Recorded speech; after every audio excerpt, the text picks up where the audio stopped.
All right, guys. Welcome. This is Operation Andes Front. My name is Sergeant Mckinlay. I'm the commander for this operation. So first thing I'm going to do is orient you to the map. This is a sand table. It's a representation of the area around us, just smaller so that everyone can see as we show where we're going to move. First thing, it is oriented to the north.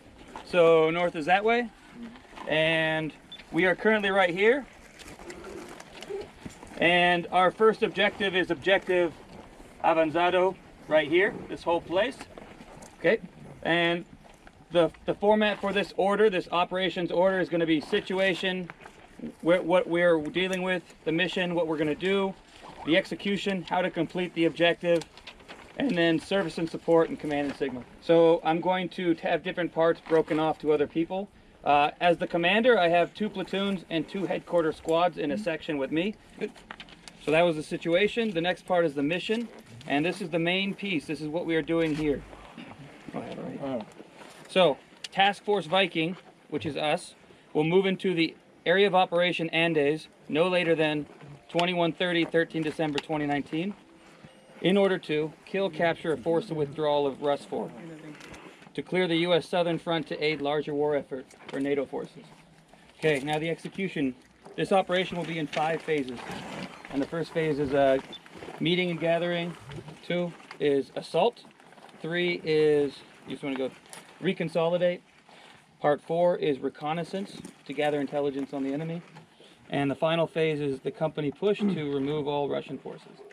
So the first phase, the meeting and reconsolidation, it began when you guys arrived here into the parking lot, and then it went through the check-in process, and it ends with this operations order.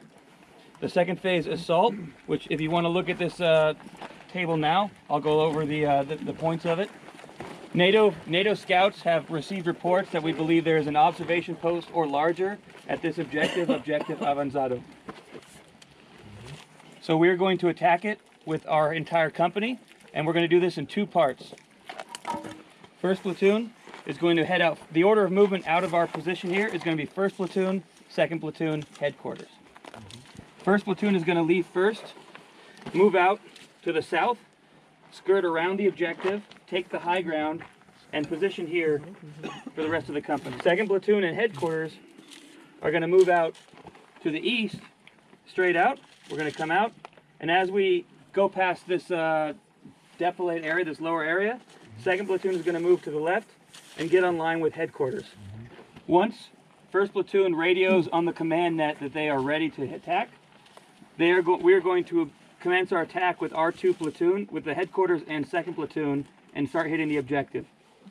As our line with this platoon and headquarters approaches and hits contact, second platoon is going to slowly push a squad or 2 to the left to try to outmaneuver their front line. As this happens, first platoon is assaulting from the south.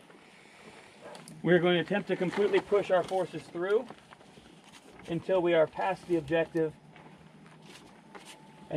and cleared the objective of all enemy. An important note is that as we are attacking, to make sure that your casualty collection point is behind your line at least 50 meters or more, so that your troops that are wounded can go back there, get an IV revive, and get back in the fight.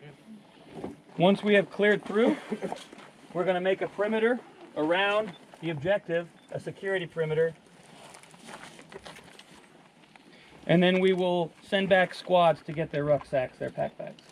This is where we enter the phase of reconsolidation. Once we have a security perimeter on the assault, now we're reconsolidating. We're gathering everyone, making sure everyone is alive and been revived. We have all of our backpacks, assault packs in the base.